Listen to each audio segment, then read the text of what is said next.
આજે આપણે ઉનાળાની ઋતુમાં મળતી પોષક તત્વોથી ભરપૂર તાંદળજાની ભાજીનો ઉપયોગ કરીને પોચા અને ટેસ્ટી મુઠિયા બનાવીશું અને તેની સાથે સર્વ કરવા માટે સ્પેશિયલ ગ્રીન ચટણી બનાવીશું। સૌ પ્રથમ મેં એક જોડી ફ્રેશ તાંદળજાની ભાજીના પાન ચૂંટી તેને 2 વખત પાણીથી ધોઈ અને કોરા કરી દીધા છે। હવે ચપ્પા વડે ભાજીને આ રીતે ઝીણી સમારી લઈશું। તાંદળજાની ભાજીની પ્રકૃતિ ઠંડી હોવાથી ઉનાળાની સિઝનમાં તેનું સેવન કરવું આપણા શરીર માટે ખૂબ જ ફાયદાકારક છે। આ રીતે વારાફરતી બધી જ ભાજીને સમાર્યા પછી તેને એક પોળા વાસણમાં કાઢી લઈશું। બધી જ સામગ્રીના માપ મેં નીચે ડિસ્ક્રિપ્શન બોક્સમાં આપ્યા છે। મહાભારતના પ્રસંગ અનુસાર ભગવાન શ્રી કૃષ્ણએ દુર્યોધનના મેવા ત્યાગી ભક્ત શ્રી વિદુરજીના ઘરે તાંદળજાની ભાજીનું શાક આરોગ્યું હતું। ભાજીમાં સ્વાદ પ્રમાણે અથવા તો 1.5 ચમચી મીઠું, ફ્લેવર માટે 1 ચમચી અજમો, ભાજીની તુરાશને બેલેન્સ કરવા માટે 2 ચમચી ખાંડ, ખાંડના બદલે તમે ગોળ પણ ઉમેરી શકો છો, અને 2 ટેબલસ્પૂન મધ્યમ ખાટું દહીં ઉમેરીશું।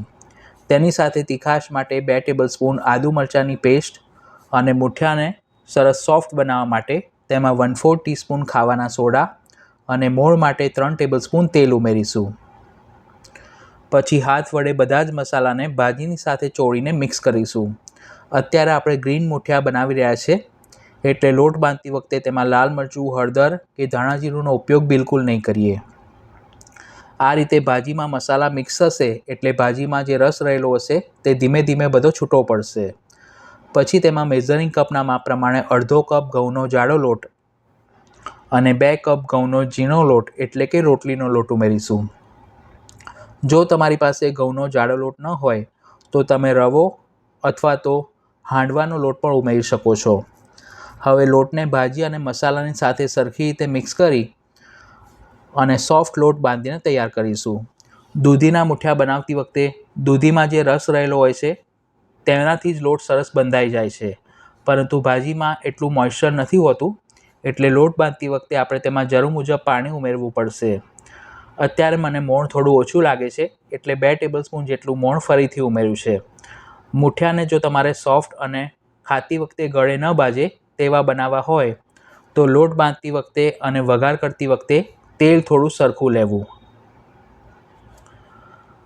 પછી તેમાં જરૂર મુજબ થોડું થોડું પાણી ઉમેરી અને સોફ્ટ લોટ બાંધીશું। અત્યારે આપણે જેટલું માપ લીધું છે તેમાંથી 2 થી 3 વ્યક્તિને નાસ્તામાં સર્વ કરી શકાય તેટલા મુઠિયા તૈયાર થશે। આટલો લોટ બાંધવામાં પોણા કપ પાણીની જરૂર પડી છે। હવે ઢોકળિયાની પ્લેટમાં ઓડિકોબેક નોનસ્ટિક લાઇનર શીટ પાથરીશું। આ 100% ઇકો ફ્રેન્ડલી અને રીયુઝેબલ પ્રોડક્ટ છે, જેને તમે પેનમાં, માઇક્રોવેવ, ઓટીજી અને સ્ટીમરમાં ઉપયોગમાં લઈ શકો છો। આ પેપરનો ઉપયોગ કરવાથી તેને તેલથી ગ્રીસ કરવાની જરૂર નથી રહેતી। ઢોકળિયામાં અડધી સુધી પાણી ભરી તેમાં એક લીંબુનો ટુકડો ઉમેરી 5 થી 7 મિનિટ માટે ગરમ કરીને રાખ્યું છે। તેમાં પ્લેટ ગોઠવીશું। હવે બંને હાથની હથેળીને તેલથી ગ્રીસ કરી જે આપણે લોટ બાંધીને રાખ્યો છે તેમાંથી થોડું મિશ્રણ હાથમાં લઈ આ રીતે પોચા પોચા હાથે મુઠિયા વાળી લઈશું। મુઠિયા આ રીતના મધ્યમ સાઇઝના જ વાળવા। પછી તેને પ્લેટ ઉપર ગોઠવી અને ઢાંકીને 20 થી 25 મિનિટ માટે મીડિયમ ટુ હાઈ ફ્લેમ પર સ્ટીમ કરીશું। અત્યારે આપણે જેટલું માપ લીધું છે તેમાંથી 6 નંગ મુઠિયા તૈયાર થયા છે। 25 મિનિટ બાદ મુઠિયાને ચેક કરવા માટે તેના ઉપર ટૂથપીક કે ચપ્પુ લગાવી જોવું। જો તે એકદમ સાફ બહાર આવે તો સમજવું મુઠિયા અંદરથી પણ સરખી રીતે સીજી ગયા છે।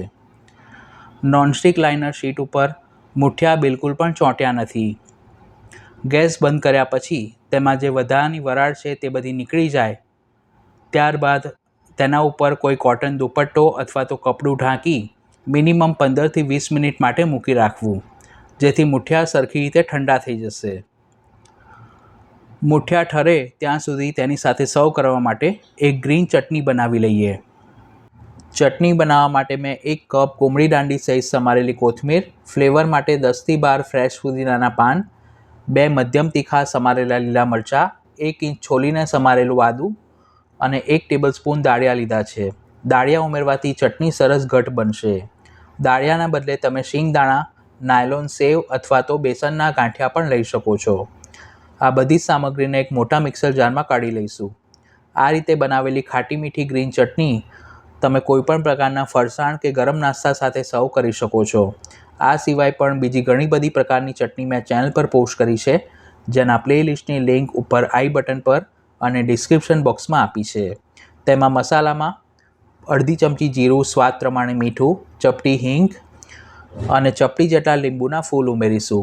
લીંબુના ફૂલના બદલે તમે દહીં અથવા તો લીંબુનો રસ પણ ઉમેરી શકો છો.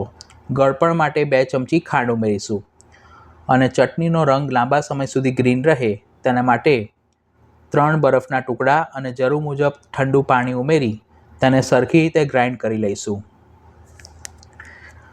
દહીં ઉમેરશો તો ચટણી તમે લાંબા સમય સુધી સ્ટોર નહીં કરી શકો.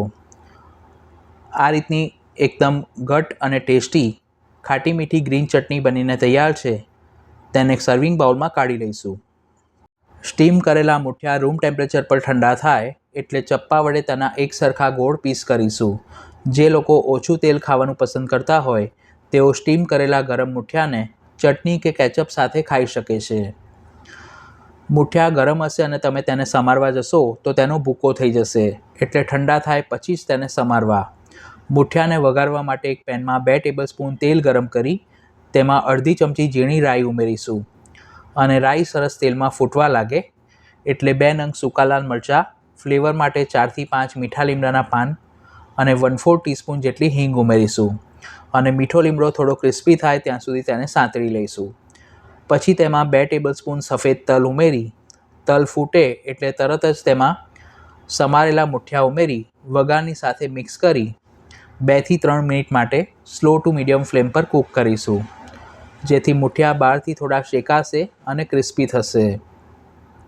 ઘરમાં જો બાળકો હોય અને તેઓ તાંદરજાની ભાજીનું શાક ખાવાનું પસંદ ન કરતા હોય તો તેઓના માટે તમે આ રીતે મુઠિયા, થેપલા, વડા કે ભજીયા બનાવી શકો છો.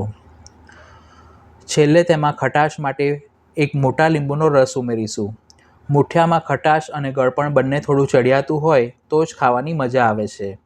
તો જોતાં જ ખાવાનું મન થઈ જાય તેવા એકદમ ટેસ્ટી અને હેલ્ધી તાંદરજાની ભાજીના મુઠિયા બનીને તૈયાર છે. તેને ગ્રીન ચટણી સાથે સર્વ કરીશું. તો ઉનાળાની ઋતુમાં તમે પણ આ હેલ્ધી રેસીપી ઘરે જરૂર ટ્રાય કરજો. વિડીયો પસંદ આવી હોય તો તેને લાઇક અને શેર કરવાનું ન ભૂલશો અને ચેનલ પર પહેલીવાર આવ્યા હો તો આવી ટ્રેડિશનલ અને ઉપયોગી રેસિપીઝ જોવા માટે તેને સબસ્ક્રાઈબ કરી બાજુમાં આપેલા બેલ આઇકોન પર ક્લિક કરજો. Thanks for watching this video.